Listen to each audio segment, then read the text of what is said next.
านีวิทยุกระจายเสียงแห่งประเทศไทยจังหวัดเชียงใหม่ AM 1476 กิโลเฮิรตซ์สถานีวิทยุภาคภาษาชาติพันธุ์แห่งเดียวในประเทศไทยที่มีความทันสมัยเชื่อถือได้สร้างอัตลักษณ์กลุ่มชาติพันธุ์สู่สากล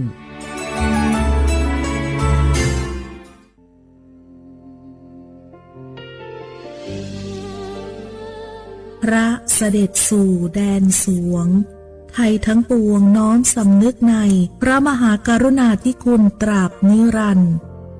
ข้าพระพุทธเจ้าข้าราชการและเจ้าหน้าที่สถานีวิทยุกระจายเสียงแห่งประเทศไทยจังหวัดเชียงใหม่กรมประชาสัมพันธ์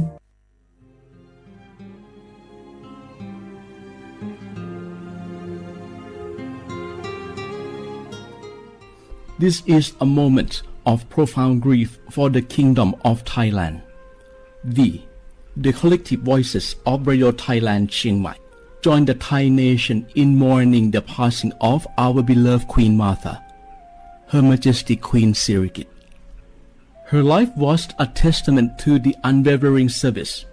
grace, and deep love for the Thai people. Our humble condolences and thoughts are with His Majesty the King, the royal family, and all the Thai people during this deeply sorrowful time. We will remember her forever.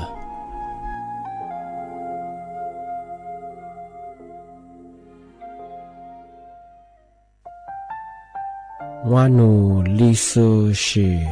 แท้มีคนแนวจามาอามุสานีมาอาคือที่ลีสร้างโง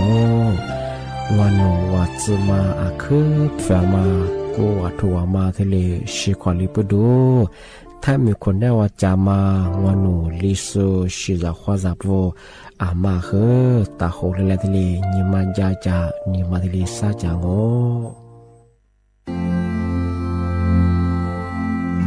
รากฐานสังคมไทยตั้งแต่อดีตจนถึงปัจจุบันเคารพเทิดทูนสถาบันพระมหากษัตริย์เป็นศูนย์รวมจิตใจที่เหนียวแน่นของคนไทยในเวลาที่เกิดวิกฤตทางการเมืองพระบารมีของพระเจ้าอยู่หัวก็ทำให้เกิดความสงบและช่วงที่เกิดวิกฤตเศรษฐกิจปรัชญาเศรษฐกิจพอเพียงของพระเจ้าอยู่หัวรัชกาลที่ 9พระราชทานให้กับคนไทยก็ทำให้ผู้ที่น้อมนำมาปฏิบัติมีภูมิคุ้มกันและไม่เกิดความเสียหาย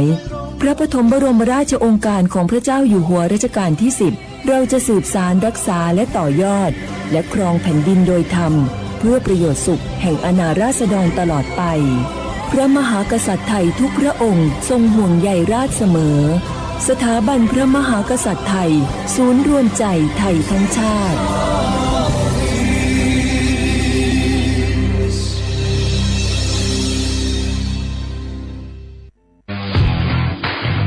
รัฐบาลไทยประกาศสงครามสแกมเมอร์รัฐบาลจึงได้ประกาศสงครามกับสแกมเมอร์ในฐานะที่สแกมเมอร์เป็นวาระแห่งชาติและในวันนี้ผมก็ได้ใช้โอกาสนี้มารายงานความคืบหน้าและเน้นย้ำถึงสิ่งที่เราต้องร่วมกันทำต่อไปรัฐบาลได้จัดตั้งคณะกรรมการอำนวยการป้องกันและปราบปรามอาชญากรรมทางเทคโนโลยีขึ้นมาโดยมีผมเป็นประธานด้วยตนเองเพื่อให้ทุกหน่วยงานทำงานไปในทิศทางเดียวกันเราได้มีการลงนามบันทึกความเข้าใจระหว่าง 15 หน่วยงานหลักทั้งภาครัฐและภาคเอกชนตลอดจนสถาบันการเงินเพื่ออุดช่องโหว่ทางการเงินและตัดเส้นทางเงินของกระบวนการอาชญากรรมเหล่านี้ให้สิ้นซาก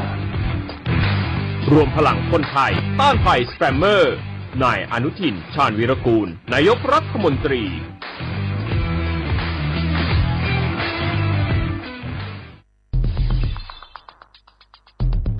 แค่ 3 ปีความเสียหายจากอาชญากรรมไซเบอร์ของคนไทยพุ่งทะลุถึง 94,000 ล้านบาทหรือเฉลี่ยปีละ 30,000 ล้านบาททุก1ชั่วโมงเราเสียเงินกว่า 3.4 ล้านบาทให้กับมิจฉาชีพออนไลน์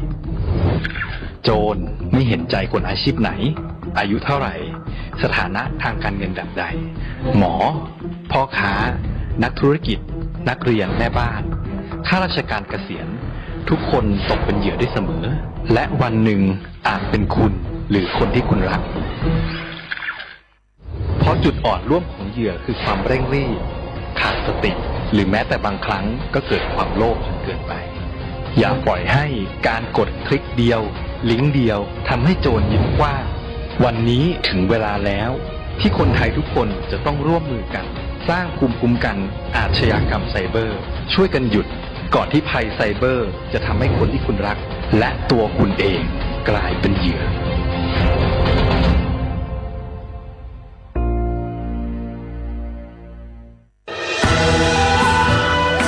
จากศาลากลางจังหวัดน่านหลังเก่าพัฒนาสู่การเป็นศูนย์การเรียนรู้นันทศิษย์ป่าคารโดยมูลนิธิรักป่าน่าน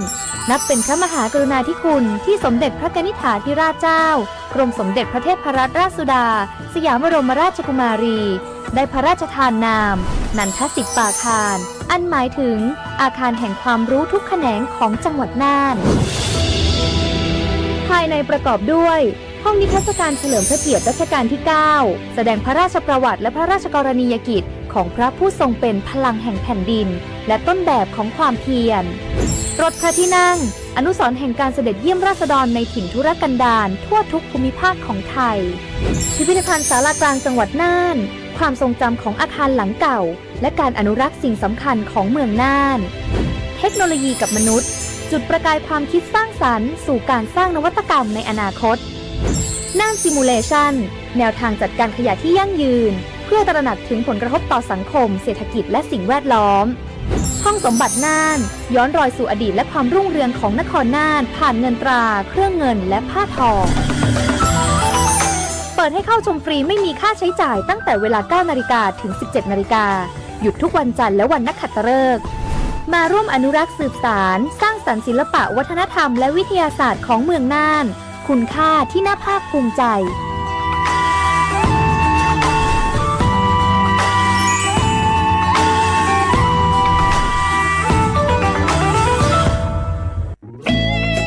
หนึ่งเสียงของท่านมีความหมายต่ออนาคตประเทศการเลือกตั้งคือโอกาสสำคัญที่ประชาชนจะได้ร่วมกำหนดทิศทางบ้านเมืองขอเชิญชวนพี่น้องประชาชนผู้มีสิทธิ์เลือกตั้งทุกท่านออกไปใช้สิทธิ์เลือกตั้งปี 2569 เลือกคนดีเลือกผู้แทนที่ตั้งใจทำงานเพื่อประโยชน์ของประชาชนบดีปล่อยให้เสียงของท่านเงียบหายเพราะประชาธิปไตย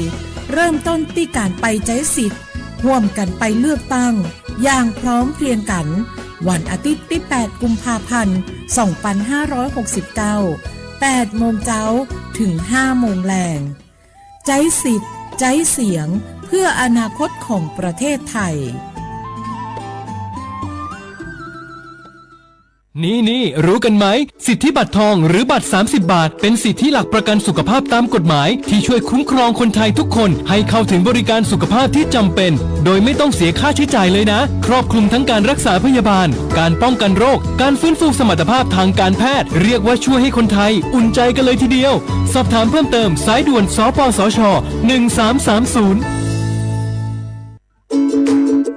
ทุกครั้งที่ใช้สิทธิบัตรทองหรือบัตร30 บาทอย่าลืมพกบัตรประชาชนเพื่อยืนยันการใช้สิทธิไม่ว่าจะไปรักษา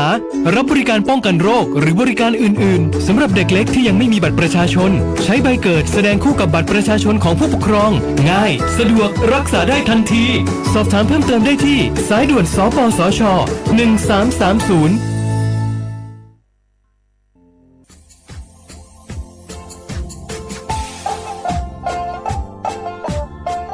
น่าถึงมาปีมาซื้อจีชมังโงมัญญาคณะรัฐมนตรีไงมีมติยากกว่าอยู่หัวมองเมื่อเหือนยากุลาซื้อหาหยิซื้อกูยังไงยิ่งโขยิ่งตรงยาชดซื้อฉีกว่ายาไปรับมองเมื่อเหือแก้ไขปัญหาไงสถานะอาทิตย์ยังเหือสัญชาไงเอาถ้ามีคนเนี่ยว่าจะส่วนไงอธิบายยากฎหมายถูกว่าไปรับมองเมื่อเหือไงมาตราที่17ไงแห่งพระราชบัญญัติคนเข้าเมืองไงพอสองงไม่อยากให้ญี่ปุ่นอยากให้หนีตัวอยากหนีซื้อหนีกวางกันเท่าโวถ้ามีคนเนี่ยว่าดูแลโซอาทิตย์เนี่ยคือมือจ่าจางงเป็นยังไงอาทิตย์เนี่ยโวมีทะเบียนประวัติเธอถูกต้องอยู่ไงอธิบายโวสารว่ายื่นขอสถานะไงคนต่างด้าวเข้าเมืองโดยชอบด้วยกฎหมายที่ดียินหน้าบุรุษไง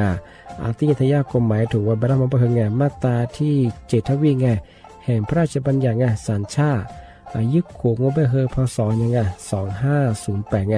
เอาถ้ามีคนได้ว่าเฮตาสุงโงไม่ยังไงอาทินี้คืออาบามันก็จะคืออามาไงเอาว่าอยู่ในทะเบียนประวัติบุคคลไงอาจจะแบบว่าไม่มีสถานะทางทะเบียนมาจุบันเราสามารถยื่นขอ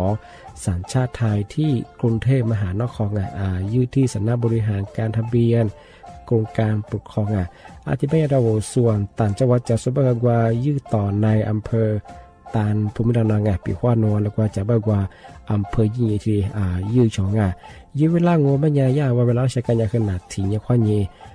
นวันยังสิงอาจจะแบบนี่มีกับพวกความยี่ที่น่าเหี้ยโชฮา你自姑娘一口你这我像所吃过果色我这里日常的么比嘛是就像我说话的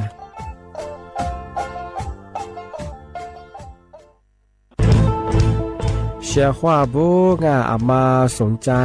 ลงโฆษณาทาสถานีวิทยุกระจายเสียงแห่งประเทศไทยจังหวัดเชียงใหม่เอาสถานีวิทยุของมันยังยี่เสียคือเสืออาทินี้ยี่สัญญาว่าคือหูยาคือยิบเป้งเที่ยวพื้นที่จังหวัดเชียงใหม่ยังอาทิปัญญามาสนใจลงโฆษณาช่องของปัญญาติดต่อที่สวทเชียงใหม่ยี่เบอร์โทรปัญญาคือ053-276-0685อาทิเย่092-246-8579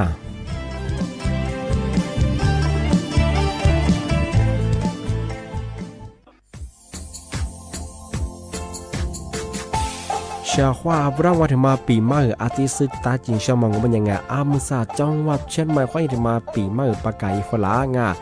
ที่5ที่นี่ของพวกฝ่ายยังว่า5 3次ที่ยังสังเกตคนอยู่ตรงนี้โฉดซึกูกว่ามาคืออาตุทัดโชดกับปากกับเมียนเบสพิอาลุมิโดขยันรัวจุดเปลือกจัดสความแบบดิต้มแบบอาตุทัดโชบรังอาทิยาวพื้นที่ลิตัวจางโง่เป็นยังกว่าระบบไฟดีกว่านี้มาอนุญาตอยู่ไม่เหรอมาคืออาตุทัดโชรังอาทิยังปีความวัดตุสองเป็นยังฝ่าฝืนยังคือกลุ่มหมายละชัวยาชัวยาโซรังอาทิบ้างเป็นยังมาอาตุชัวอาตุเบียพมัวโง่เป็นยังอาวุธโทแจ้งศูนย์อำนวยการแก้ไขปัญหาหมอกควานอาทิยังคือฝุ่นละอองมาคือจังหวัดเชียงใหม่ยี่เบอร์โทรโง่เป็นยัง053อาทิเย่112808หรือจะมาโง่เป็นยังสำนักงานประชาสัมพันธ์จังหวัดเชียงใหม่ก็ยังดีปีมาทีดีพักกายฝรั่งอันนี้ประกาศมาก็แต่คนเลยจะรับฝรั่ง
ว่าพระวันเถมาปีมาสุจิชมางงเป็นยังไงยี่ห้าเหยยี่คุณยังต้องว่ายังสดซื้อกูควางอ่ะในแนบแปะเมื่อควายยิงมือเขือหัวมูสงาเอาแทบมีสุดตะปูบางงาโอสัญชาติไทยจูสูว่าส่วนมาเหืองามาเหือยี่ใช้สิทธิเลือกตั้งเย่บนงากูถึงยังมางงเป็นยังเอาหัวยี่ใบธรรมะแต่ยังเคยเลือกตั้งทีนอกงาได้ใบหัวเลือกตั้งยี่สมยังเคยถือว่ามันยังถูกเพียงยาซาเพียว่างายี่กูที่เพียงมันมาเหือยี่นี่เฉียงอ่ะเวทมองปัญญาเลือกตั้งสองแบบเป็นเขยมังงีมาถึงมาคือถูกเพียงไม่คือสีชมพูเวทมองปัญญาคือเลือกตั้งสแบบบัญชีรายชื่อสร้างมาถึงมังโงปัญญา20ชื่อสีเหลืองปัญญาคือบัตรออกเสียงประชามติมาคือกว่าเอาแก้รัฐธรรมนูญมาคือเยี่ยมมาคือมาคือที่กายยังอาทิตย์ปัญญาที่มาคือมาคือที่ใช้สีเลือกตั้งอยู่ของที่นี่หาเหตุยังไงยิ่งคุณต้องว่าสดซื้อกูโคในแนบแปะมุ่งควายยิงมือกับหัวมุดสง่า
的你的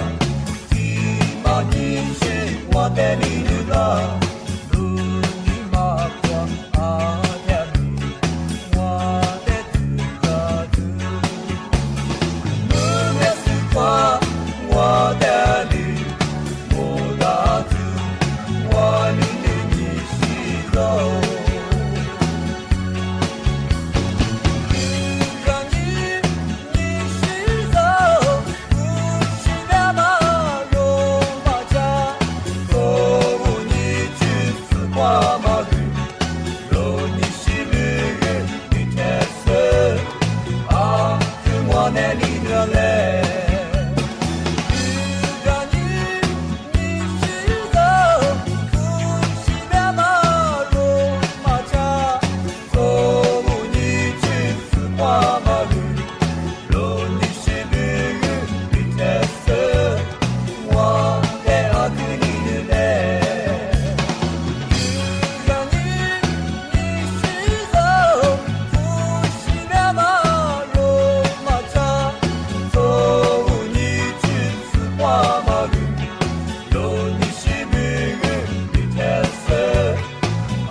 的我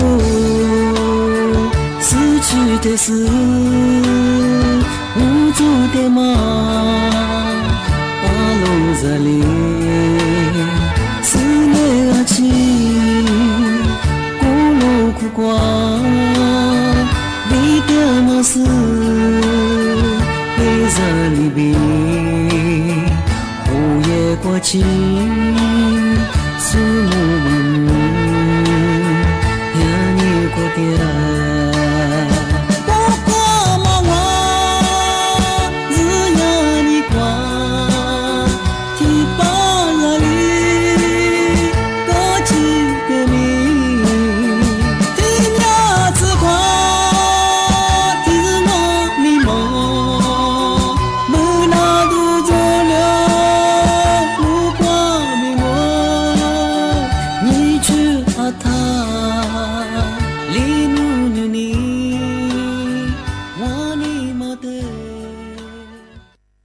小伙伴跟拿来的别影响他们会他们是呀那วิจัยว่าสุสิ่งสุบชงที่ยาสารัดอันที่มันมีว่าจะสุเปียบเช่นไงที่ยาจ่าตัวมันเอาจ่ากุนนา HIV บ้างยาโลเอดอันที่มันยินนั่นสุเปียเป็นสิ่งยามสยาชิลีเนียมอันที่บ้างอันที่มันจ่างว่าเป็นยังที่นี่ลิจักไงอันที่มัน HIV อันที่มันยินน่ะมาเกลัยดอกมาไล่งะอันที่มันละกะดังอันที่บ้างกามันสัญญาแบบว่าเวลาชูลอยนานเนื้อสูงเมียอามันสาวสูสิ่งนี้ตัวนี้กูนี่ฟูลังมันเป็นยังที่ยาเนื้อสียาตันไวรัสแบบว่าเมื่อมากูสิลอยนานแล้วกาดูชาคาเลมังที่ยามาวิทยาลัยไมอามี่ถูกสูงอาทิตย์ที่ก็มาสูสิ่งนี้ฟูลังที่ยาซิลิเนียมเสริมอันที่บ้างอันที่มาจางมันเป็นยังสุเปียเป็นยังอีฝึกเพียรสิ่งนี้ที่ยาเชื้อยินนางHIV แบบมาลุยนาที่มาแล้วคือกาดังอะไรบ้างก็สุดตัวนี้มันเป็นยาเชื้อ HIV ลุยนาที่มามันเป็นยาที่ยานากุศลซิลิเนียมอะไรมาที่นี่ลิจังอาบากุมาจับไปยาเจยาเชื้อไวรัสอะไรบ้างว่ายี่สิเจ้าว่าดามาสวเลโรก็สุขเปียบสิ่งยาสุสิ่งหัวตัวนี้มันเป็นยา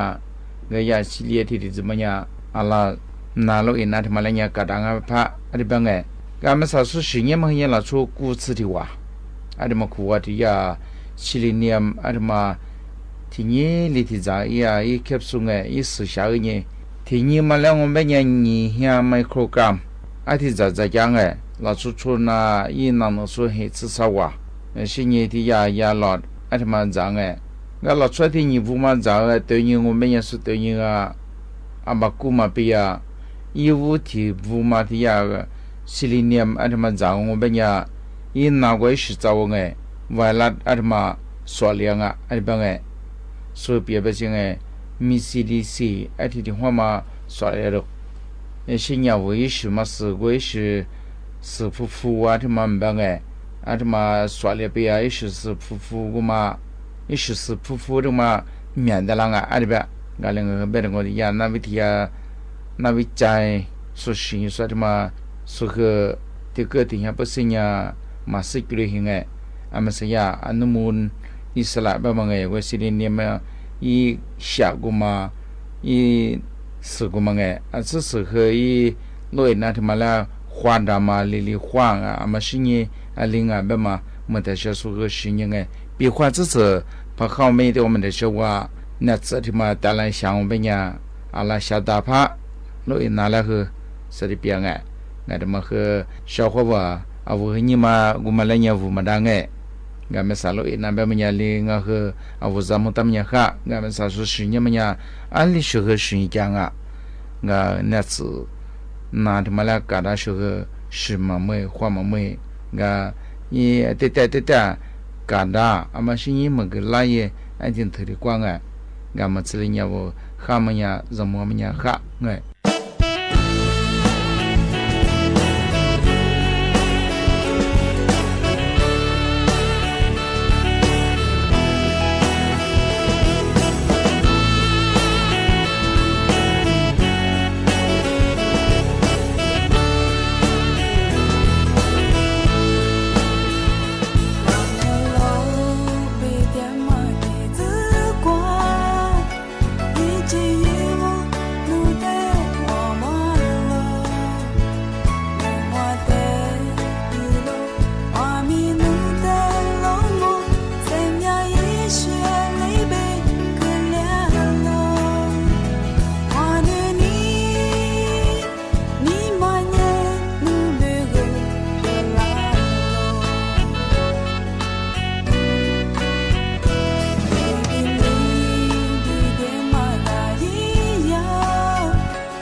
อาทินี้บัญชีม้าที่เรื่องมาคือปีมาชาวชาวดาแต่ก็เราก็คือว่าย่าบัญชีม้ามาคือแบบสุดแบบสุดมาคือเหมียวงานก็คือบัญชีม้ามาคืออันลินจำได้งะงอกลุ่มไม้ได้ช่วมมาคือที่กระโดดก็คือเนี่ยคือลามาตัวสูดว่าก็คือมาคือนี่มีที่ความที่ได้ปีมาช่างห้าอาวุบัญชีม้างอเป็นยังกว่าอาวุยมีกะอาวุยมีความเย็นกว่าบัญชีธนาคารงอสุดาเปลือกมังแต่ก็เราต้องไปสู้อาวุที่ก็เราต้องไปคือจุดแพ้เวลาบัญชีเปิดเจ้างอเป็นยังไงยากเวลาผู้บังเกิดเชว่าอาวุแท่งไปคือรับจ้างเปิดบัญชีมาไงว่าบัญชีเปิดวอมบุญามไงที่ก็ถือว่าไปสู้ที่บัญชีบางวายยาเกิดสู้จั่วที่ก็ถือว่าคือที่ตู้หัวเฮียหัวอาบ้าคือว่าที่ก็เราบ้าคือเนี่ยที่บัญชีเปิดว่ามูลจะมาคือเนี่ยคือมาผิดกฎหมายห่อบ้าคือที่ชื่อดวงไงใช่ไหมมาสู้ๆบ้างไงที่มันว่าเนี่ยคือผิดกฎหมายใช่ไหมไงที่มาคือไงมาคือถ่ายเยอะใช่ไหมไงที่บอกว่าอาวุธมีข้อยีอาวุธแบบข้อยีว่าบัญชีธนาคารสุดาเปิดมาจะแบบอาวุธบัญชีตัวความสุดเตะใช่ไหมอาจจะแบบว่าสุดเตะสุดตัวความยากตัวก็ว่าสุดเลยยิ่งสุดธุรกิจสุดตัวหัวก็ใช่ไงแบบน่าจะว่ายิ่งสุดไปคือว่าจุดไปตัวหัวต่อไปคือยิ่งต่อสู้ไงอาวุธมาเสียยาสิเลยยามงานจะว่าผิดกฎหมายทุกประเภทไปคือเจ้าบัญชีข้อยีเงินฝากเงินโอนให้มางานว่าบัญชีข้อยีฟ้องเงินยามาถูกว่าที่มาคือขึ้นเนี่ยผิดกฎหมายไงอันก็คือมาได้แล้วฟุบาอันนี้เกิดไงบัญชีแต่เปิดมาแล้วว่าหนีมาจ่าไปยังไงซ้ำมาไปยังไงทำมาแต่ยังไงที่จะมาไปคือโนบัญชีมาเปิดมันก็คือโนบัญชีสุดละว่ามาว่าอยู่ยังบางอย่างคือว่าแต่ก็มาเสื้อมันอย่างคืออัตยาลำมันอัตยาจามงเอาบัญชีสุดแต่ยี่ตัวควายอยู่ไปคือจ้ายี่ตัวควายอยู่ไปคือยี่ตัวควายสองว่าไปเงาว่ายี่ว่าสุกมาอย่างคือจ้ากว่าต่อเชื่องมาข้ามาตั้งปุ๊บพายีไปคือไงสุดท้ายบัญชีมายิ่งมีมาไปคือเอาวัวนั่งว่าเอาวัวเอาบัญชีเปิดได้เชื่องเอาวัวมีเขาเปิดได้คือจ้าสุดเดี๋ยวควายเย่ชื่อซื้อจะมาพายีช่วยไปคือว่าบัญชีควายเย่สุดท้ายพวกโอเจมาสุดท้ายยิ่งเกิดจามว่าสุดบัญชีตัวสอยไปคือทำไมมีมาคือโนไปคือสิโนสอยได้เชื่องอาที่ควายทำไมสุดบัญชีมาไม่เชื่องอาที่ไปคือไงมาคือบัญชีเปิดว่าโมบางว่าสุดแล้วกู้นี่บัญชีเปิดจะมาคือถ่ายเองงานมาคือเนี่ยคือกลุ่มบริษัทอธิบายมันเป็นยังไงบุตร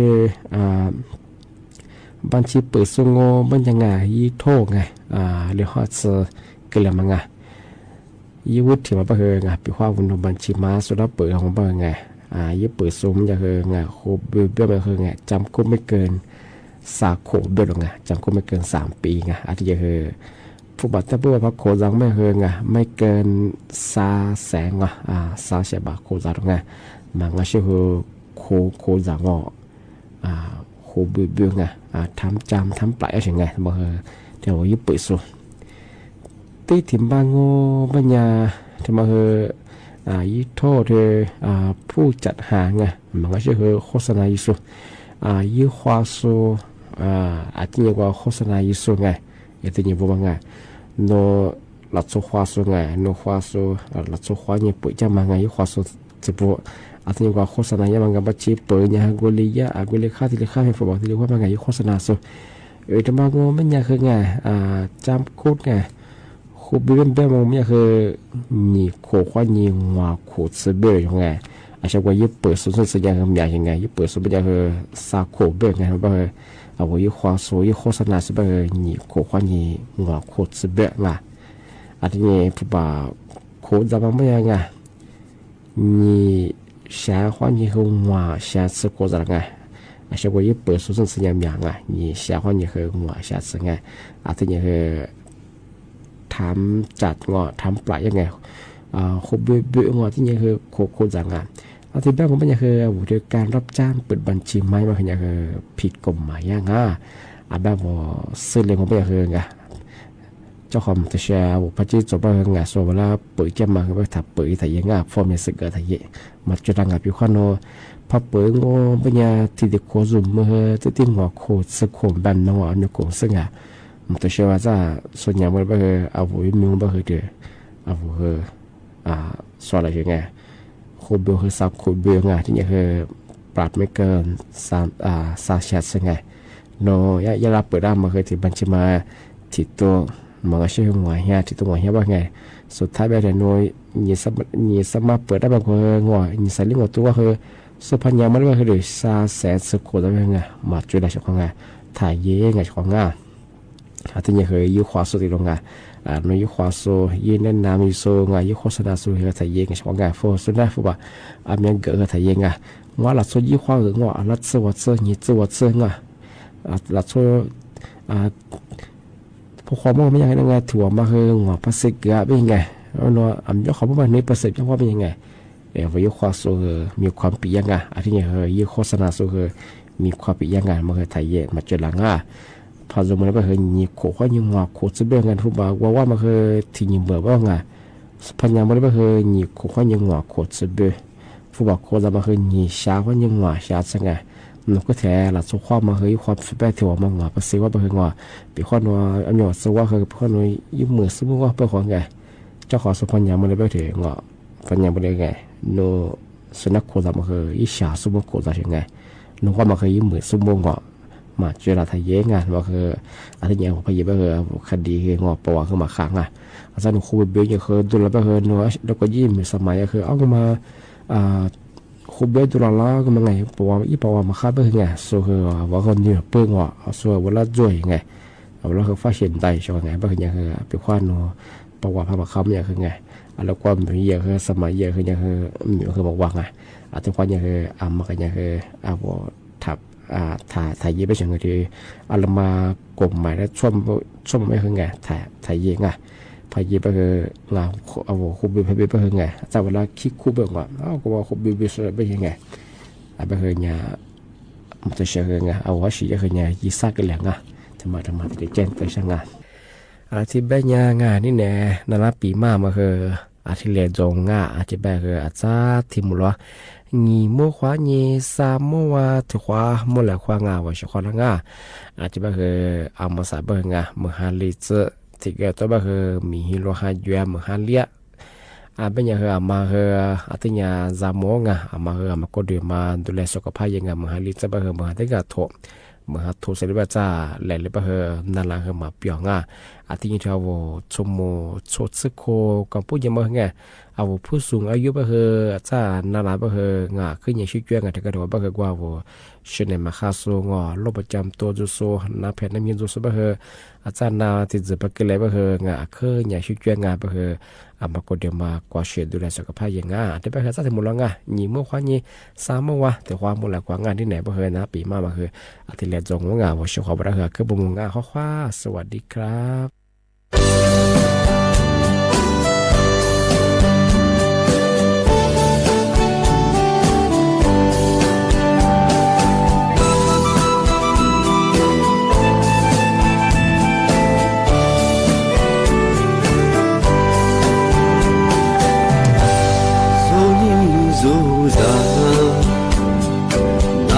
ดีว่าปีโนแลถึงมายิ่งเชื่อลีปีดังเอจิเจโซยิ่งซาเฉลี่ยกูถึงเมื่ออาชีพเมื่อนาเวถึงมาพลุจูบุญจางาถึงมายิ่งเชื่อเล่ยังไง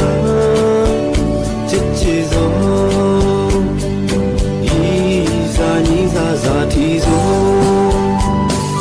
อัลลอฮ์ซามุเต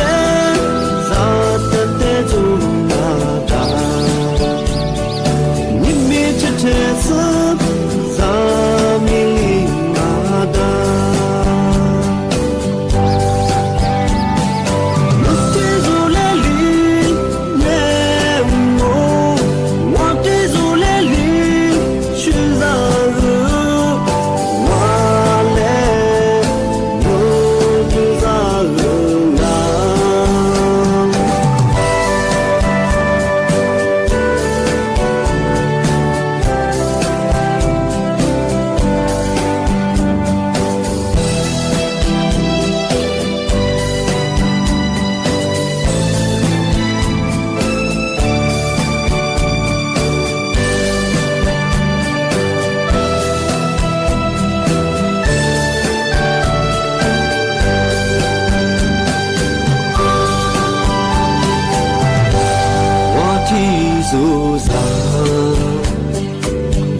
的我吗？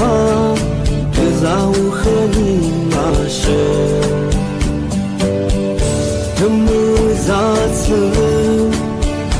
努力，我面是块木马。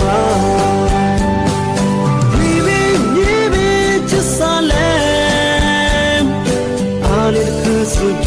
过年，你我努力走的是花麻木，我记住了我你面目，阿罗咱们的咱的的路。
โลหิตคงคลังให้มีปริมาณเพียงพอ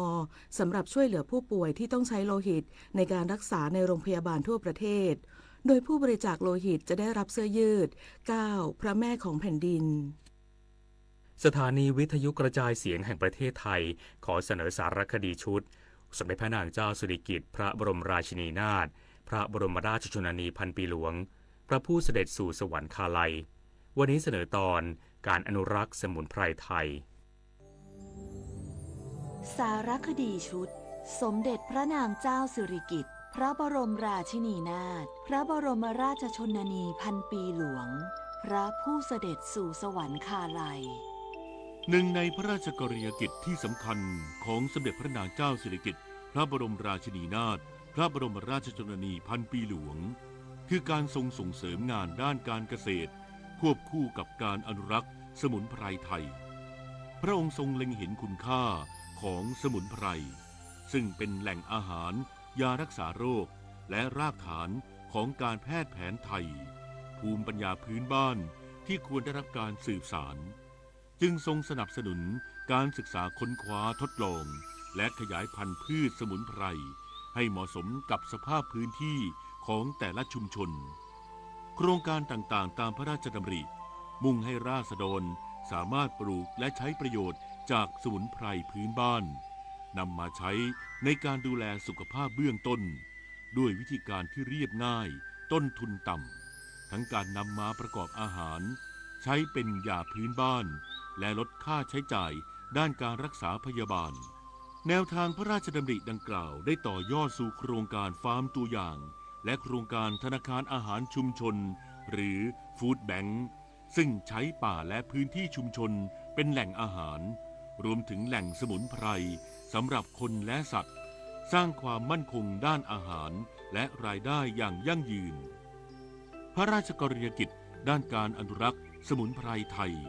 จึงมุ่งเน้นให้ราษฎรสามารถพึ่งพาตนเองยกระดับคุณภาพชีวิตช่วยรักษาทรัพยากรธรรมชาติส่งเสริมวิถีชีวิตและภูมิปัญญาให้ชุมชนเกิดความเข้มแข็งอย่างมั่นคงสืบต่อไป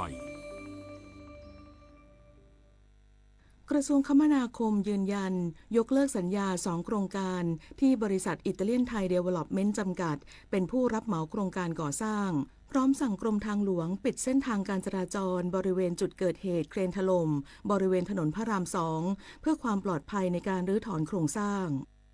นายพิพัฒน์รัชกิจประการรองนายกรัฐมนตรีและรัฐมนตรีว่าการกระทรวงคมนาคมเปิดเผยความคืบหน้าการตรวจสอบกรณีเครนก่อสร้างรถไฟความเร็วสูงตกทับขบวนรถไฟช่วงลำตะคองสีคิ้วและช่วงกุจิตโคกรวดว่าจะมีการดำเนินการยกเลิกสัญญาในโครงการก่อสร้างดังกล่าวกับบริษัทอิตาเลียนไทยเดเวล็อปเมนต์จำกัดมหาชนผู้รับเหมาโครงการก่อสร้างอย่างแน่นอนโดยเป็นอำนาจหน้าที่ของกรมบัญชีกลางที่จะมีการยกเลิกพร้อมจะมีการเสนอให้เพิ่มค่าปรับและตัดคะแนนลดชั้นผู้รับเหมาซึ่งจะมีการหารือในการประชุมคณะกรรมการการรถไฟแห่งประเทศไทยอีกครั้งในวันที่ 29 มกราคมนี้ส่วนสาเหตุที่เกิดอุบัติเหตุเกิดจากในไซต์งานก่อสร้างไม่มีการสื่อสารกับทางสถานีรถไฟให้รถไฟหยุดรอจึงมีการเดินขบวนรถขณะก่อสร้างจนเป็นเหตุให้มีผู้บาดเจ็บและเสียชีวิตส่วนกรณีคานปูนและเครนก่อสร้างทางหลวงพิเศษหมายเลข 82 สายทางยกระดับบางขุนเทียนบ้านแพ้วช่วงเอกชัยบ้านแพ้วตอน 7 หรือถนนพระราม 2 ขณะนี้ยังไม่สามารถหาสาเหตุที่แท้จริงที่เกิดการถล่มได้พร้อมสั่งปิดการจราจรบนถนนพระราม 2 บริเวณจุดเกิดเหตุซึ่งคาดว่าจะใช้เวลาดำเนินการประมาณ 60 วันทั้งสองโครงการความผิดพลาดเกิดจากใครก็แล้วแต่ต้องมีผู้รับผิดชอบและมีผู้รับผิดไม่ว่าส่วนนั้นจะเกิดจากคนหรืออุปกรณ์หรือส่วนใดส่วนหนึ่งยังไงก็ต้องมีผู้รับผิด ด้านศาสตราจารย์อมรพิมานมาศนายกสมาคมวิศวกรโครงสร้างแห่งประเทศไทยกล่าวถึงเหตุการณ์เครนรอนเชอร์ถล่ม4กรณีในรอบ2ปีว่าสมาคมได้เสนอแนวทางการแก้ไขปัญหาในเชิงการปรับปรุงกฎหมายได้แก่พระราชบัญญัติจัดซื้อจัดจ้างและบริหารพัสดุภาครัฐปี 2560 เพื่อปรับปรุงหลักเกณฑ์การจ้างช่วงมาตรการลงโทษผู้รับเหมาหลักผู้รับเหมาย่อยและที่ปรึกษาควบคุมก่อสร้างอย่างเข้มงวดรวมทั้งต้องกำหนดให้มีการขึ้นทะเบียนเครื่องจักรก่อสร้างเพื่อติดตามประวัติและคุณภาพการใช้งานและกำหนดคุณสมบัติบุคลากรที่จะปฏิบัติงานเครื่องจักรเหล่านี้ด้วยเพราะสิ่งที่เกิดขึ้นเนี่ยมันเหมือนกับว่ามันเป็นการ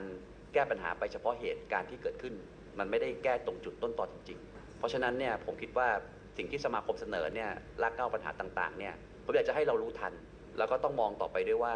ทุนต่างชาติเนี่ยมันเป็นภัยรูปแบบหนึ่งที่เราต้องเรียกว่า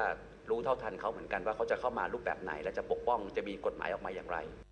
ขณะที่นายจิรพงษ์เทพพิทักษ์รองปลัดกระทรวงคมนาคมกล่าวว่าที่ประชุมคณะกรรมการติดตามเร่งรัดการดำเนินการตามกฎกระทรวงกำหนดหลักเกณฑ์เกี่ยวกับผู้มีสิทธิ์ขอขึ้นทะเบียนผู้ประกอบการฉบับที่2ผู้ พุทธศักราช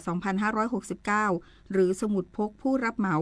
ได้พิจารณาแนวทางการดำเนินงานของหน่วยงานในสังกัดให้สอดคล้องกับกฎกระทรวงดังกล่าวโดยมอบหมายให้หน่วยงานในสังกัดให้กำหนดหลักเกณฑ์และวิธีการประเมินผลการปฏิบัติงานของผู้รับจ้างพร้อมแนบเป็นเงื่อนไขในเอกสารประกวดราคาและถือเป็นส่วนหนึ่งของสัญญาจ้างรวมถึงบันทึกผลการประเมินและเผยแพร่ข้อมูลผ่านระบบการจัดซื้อจัดจ้างภาครัฐด้วยอิเล็กทรอนิกส์หรือ EGP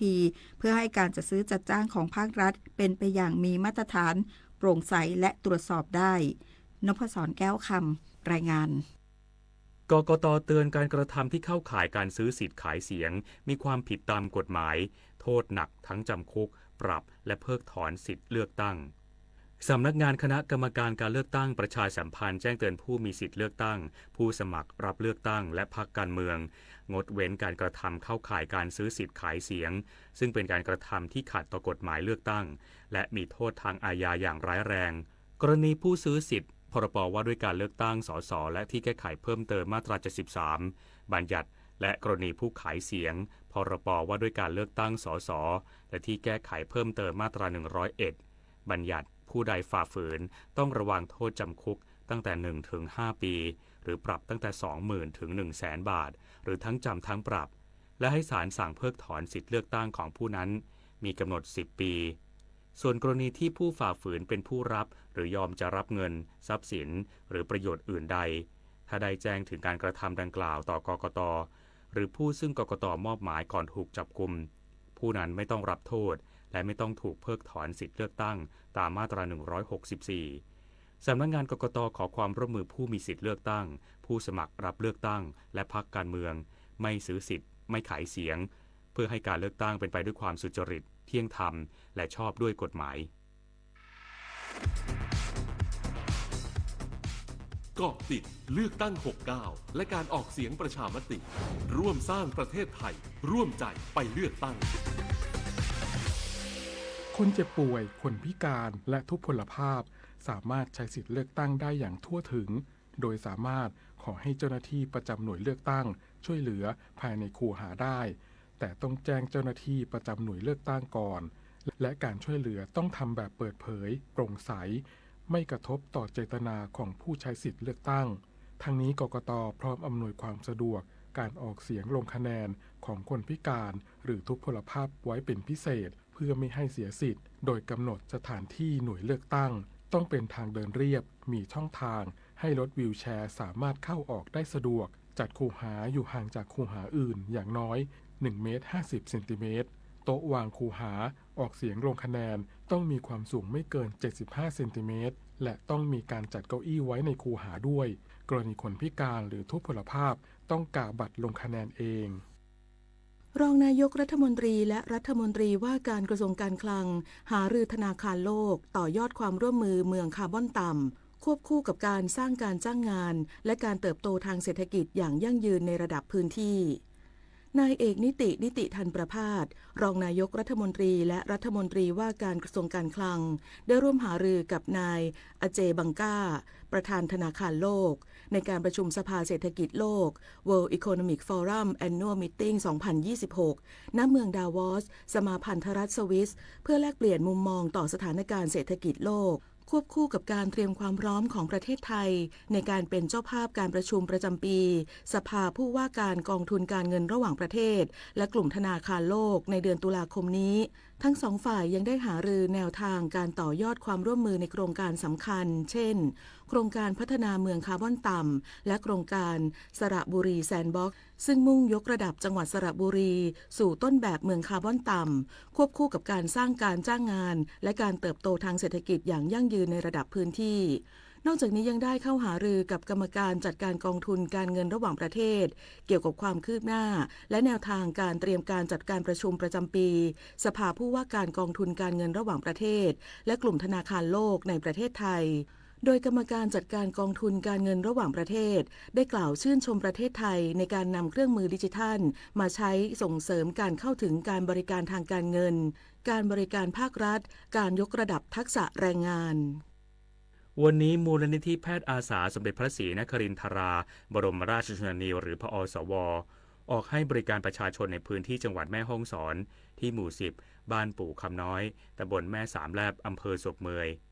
จึงขอเชิญชวนประชาชนในพื้นที่ดังกล่าวไปรับบริการโดยไม่เสียค่าใช้จ่ายใดๆเลือกตั้งทั้งทีต้องไม่ให้พลาด3สี3บัตรเข้าใจให้ครบก่อนเข้าคูหาสีเขียวเอาไว้เลือกตั้งสสแบบแบ่งเขตสีชมพูเอาไว้เลือกพรรคเลือกนโยบายที่คุณชอบและสีเหลืองเอาไว้ออกเสียงประชามติ1เสียงของคุณมีความหมายต่อประเทศจำสีให้ได้ใช้สิทธิ์ให้ครบ8กุมภาพันธ์นี้ออกไปใช้สิทธิ์พร้อมกันอนาคตไทยเริ่มจากการเลือกของคุณหาถุงผ้าอยู่หรอใช่พกถุงผ้าสะดวกใช้ซ้ำเลิกก็ซักไม่ขาดง่ายแหมเข้ากับกระแสร่วมสมัยรักสิ่งแวดล้อมเลยนะตอนนี้ใครๆก็ลดการใช้ถุงพลาสติกยิ่งถ้ายึดหลัก reduce reuse recycle ใช้น้อยใช้ซ้ำนำกลับมาใช้ใหม่นับว่าเราก็มีส่วนร่วมรักษาสิ่งแวดล้อมแล้วลดพลาสติกลดขยะลดโลกร้อนเพื่อคุณภาพชีวิตอย่างยั่งยืนขณะนี้เวลา 7:15 นาทีต่อไปรับฟังข่าวต่างประเทศครับสำนักข่าว NBC News รายงานโดยอ้างแถลงการของทำเนียบขาวสหรัฐที่ระบุว่าการพบกันระหว่างเจ้าหน้าที่ระดับสูงของสหรัฐรัสเซียและยูเครนในกรุงอาบูดาบีเมืองหลวงของสหรัฐอาหรับเอมิเรตส์หรือ UAE เมื่อวันที่ 23 มกราคมที่ผ่านมาตามเวลาท้องถิ่นเพื่อหารือเกี่ยวกับการแก้ไขปัญหาความขัดแย้งระหว่างรัสเซียกับยูเครนที่ยืดเยื้อมานานเกือบ 4 ปีได้ก่อให้เกิดผลตามที่ต้องการและทั้ง 3 ฝ่ายจะพบหารือกันต่อไปในวันนี้ด้านประธานาธิบดีโวโลดิเมียร์เซเลนสกี้ผู้นำยูเครนเปิดเผยว่าในเวลานี้ยังเร็วเกินไปที่จะสรุปเกี่ยวกับผลของการพบหารือไตรภาคีระหว่างยูเครนรัสเซียและสหรัฐพร้อมเน้นย้ำว่าประเด็นที่สำคัญคือการที่รัสเซียต้องพร้อมที่จะยุติสงครามที่รัสเซียเป็นฝ่ายที่รุกรานยูเครนก่อนนายกรัฐมนตรีเคียร์ สตาร์เมอร์แห่งอังกฤษออกแถลงการประณามกรณีที่ประธานาธิบดีโดนัลด์ทรัมป์ผู้นำสหรัฐให้สัมภาษณ์กับสำนักข่าว Fox News เมื่อวันที่ 22 มกราคมที่ผ่านมาที่กล่าวหาว่ากองกำลังจากชาติสมาชิกองค์การสนธิสัญญาแอตแลนติกเหนือหรือนาโตรวมถึงอังกฤษแคนาดาและฝรั่งเศสไม่ได้อยู่แนวหน้าในสงครามอัฟกานิสถานซึ่งเกิดขึ้นหลังจากที่ผู้ก่อการร้ายก่อเหตุวินาศกรรมโจมตีประเทศสหรัฐเมื่อวันที่ 11 กันยายน ปี 2544นายกรัฐมนตรีอังกฤษยังเน้นย้ำว่าความเห็นของประธานาธิบดีทรัมป์ถือเป็นการดูถูกและสร้างความเจ็บปวดให้กับญาติมิตรของทหารที่บาดเจ็บและเสียชีวิตระหว่างปฏิบัติหน้าที่ในอัฟกานิสถานทั้งนี้มีทหารจากชาติสมาชิกนาโตรวมถึงสหรัฐและอังกฤษเสียชีวิตในสงครามอัฟกานิสถานระหว่างปี 2544 ถึงปี 2564 ประมาณ 3,500 นายสำนักข่าวต่างประเทศรายงานว่าสมาชิกคณะกรรมการกลางพรรคคอมมิวนิสต์เวียดนามจำนวนทั้งหมด180คนมีมติเลือกพลตำรวจเอกโตเลิมให้ดำรงตำแหน่งเป็นเลขาธิการพรรค CPV เป็นสมัยที่2ในการประชุมสมัชชาใหญ่พรรคคอมมิวนิสต์เวียดนามครั้งที่14เมื่อวันที่23มกราคมที่ผ่านมาโดยพลเอกโตเลิมระบุว่าเขาต้องการเพิ่มการปฏิรูปภายในพรรคคอมมิวนิสต์เวียดนามเพื่อส่งเสริมระบบที่ตั้งบนพื้นฐานของความสุจริตความสามารถและความกล้าหาญทั้งนี้พลตำรวจเอกโตเลิมให้คำมั่นว่าเมื่อสัปดาห์ที่แล้วว่าเศรษฐกิจของเวียดนามจะเติบโตมากกว่า10%ตลอดทศวรรษซึ่งเป็นเป้าหมายที่ได้รับรองในมติของพรรคคอมมิวนิสต์เวียดนามแล้วเมื่อวันศุกร์ที่ผ่านมาสำนักข่าว BBC รายงานว่าสหรัฐถอนตัวออกจากองค์การอนามัยโลกหรือ WHO อย่างเป็นทางการแล้วเมื่อวันที่ 22 มกราคมที่ผ่านมาซึ่งถือเป็นการดำเนินการตามคำสั่งบริหารของประธานาธิบดีโดนัลด์ทรัมป์ผู้นำสหรัฐที่ลงนามไว้เมื่อวันที่ 20 มกราคม ปี 2568 ขณะที่กระทรวงสาธารณสุขและบริการมนุษย์ของสหรัฐระบุว่าการตัดสินใจดังกล่าวมีขึ้นเนื่องจาก WHO จัดการกับการระบาดใหญ่โดยไม่เหมาะสมและไม่สามารถปฏิรูปหรือแก้ไขปัญหาเกี่ยวกับอิทธิพลทางการเมืองจากบรรดาประเทศสมาชิกขององค์กรแห่งนี้ทั้งนี้บรรดาผู้เชี่ยวชาญด้านสาธารณสุขเตือนว่าการที่สหรัฐตัดสินใจถอนตัวออกจากองค์การอนามัยโลกอาจทำให้สหรัฐเสียเปรียบในการรับมือกับวิกฤตด้านสุขภาพทั้งในประเทศและต่างประเทศได้ต่อไปรับฟังข่าวกีฬาค่ะ ศึกแบดมินตันเวิลด์ทัวร์ซุปเปอร์ 500 อินโดนีเซียมาสเตอร์ 2026 ที่อิสตอราเสนายันกรุงจาการ์ตาประเทศอินโดนีเซียในรอบก่อนรองชนะเลิศหญิงเดี่ยวเมย์รัชนกอินทนนท์มืออันดับ 3 ของรายการมืออันดับ 6 ของโลกพบกับโนโซมิโอกุฮาระมืออันดับ 27 ของโลกจากญี่ปุ่นในเกมแรกรัชนกเอาชนะไปได้ก่อน 21-18 เกมที่ 2 รัชนกเริ่มมีอาการบาดเจ็บรบกวนจนแพ้ไป 21-10 และจากอาการบาดเจ็บบริเวณขาขวาทำให้เมย์รัชนกอินทนนท์ตัดสินใจถอนตัวจากการแข่งขันเนื่องจากไม่สามารถแข่งขันต่อได้ส่งผลให้ต้องหยุดเส้นทางในรายการนี้ไว้ที่รอบก่อนรองชนะเลิศขณะที่พิชามนโอภาสนิพัฒน์มืออันดับ 36 ของโลกโชว์ฟอร์มการเล่นได้อย่างยอดเยี่ยมตบเอาชนะทุยลินเหงียนจากเวียดนาม 2-1 เกม 18-21 26-24 21-12 พิชามนผ่านเข้าสู่รอบรองชนะเลิศไปเจอกับเนชานาคารูปาเทวานมืออันดับ 42 ของโลกจากมาเลเซียด้านชายเดี่ยวรอบ 8 คนพนิชพลเชยรัตน์สกุลมืออันดับ 44 ของโลกเล่นได้อย่างยอดเยี่ยมเช่นกันตบเอาชนะลักษยาเซนมืออันดับ 12 ของโลกจากอินเดีย 2-0 เกม 21-18 22-20 และเข้ารอบรองชนะเลิศต่อไปมหกรรมกีฬาอาเซียนพาราเกมครั้งที่ 13 ที่จังหวัดนครราชสีมาในกีฬาวีลแชร์ฟันดาบประเภทฟลอยบุคคลหญิงกราสบีแววสัชชุนีจานะเจ้าของ5 เหรียญทองพาราลิมปิกเกมทำแต้มเอาชนะนักดาบจากเวียดนาม 15-5 คว้าเหรียญทองที่ 2 ของตัวเองในอาเซียนพาราเกมครั้งนี้หลังจากก่อนหน้านี้เพิ่งคว้าเหรียญทองแรกจากดาบเซเบอร์คราสบีบุคคลหญิงขณะที่บ็อกเซีย BC4 ชายพรโชคลาภเย็นนักกีฬาบ็อกเซียทีมชาติไทยแสดงความมั่นยำในการวางลูกจึงเอาชนะคู่แข่งเพื่อนร่วมชาติอย่างสูสีด้วยสกอร์ 4-3 คว้าเหรียญทองได้สำเร็จส่วนการแข่งขันพารายกน้ำหนักรุ่น 65 กิโลกรัมพงศกรชุมชัยจอมพลังหนุ่มทีมชาติไทยทำสถิติได้ 162 กิโลกรัมคว้าเหรียญทองแดงด้านการแข่งขันยิงปืนสั้นอัดลมชายคลาส HS1 ปวริศสุขสะอาดนักแป้นปืนหนุ่มไทยทำคะแนนได้ 223.9 คว้าเหรียญเงินไปครองขณะที่ปืนสั้นอัดลมชายคลาส HS1 ศักดิ์นรินทร์บุญสุขวีรวัฒน์ยิงทำคะแนนได้ 202.8 ได้เหรียญทองแดงนายสุรศักดิ์เกิดจันทึกรองผู้ว่าการกีฬาแห่งประเทศไทยฝ่ายส่งเสริมกีฬาพร้อมด้วยพลอากาศเอกมณฑลสัชชุกรนายกสมาคมกีฬาแบดมินตันแห่งประเทศไทยนายพัฒนพงษ์หนูพันธ์กรรมการผู้จัดการช่อง 7 SD ร่วมกันแถลงข่าวการแข่งขันแบดมินตันรายการใหญ่ระดับประเทศไทยโดเมสติกพาวเวอร์แบดมินตันแชมเปี้ยนชิพ 2026 มุ่งเน้นการพัฒนานักแบดมินตันระดับยุวชนและเยาวชนตั้งแต่รุ่นอายุ U11 ถึง U17 ต่อยอดสู่ระดับชาติและนานาชาติจัดการแข่งขันครอบคลุมทุกภูมิภาคทั่วประเทศระหว่างวันที่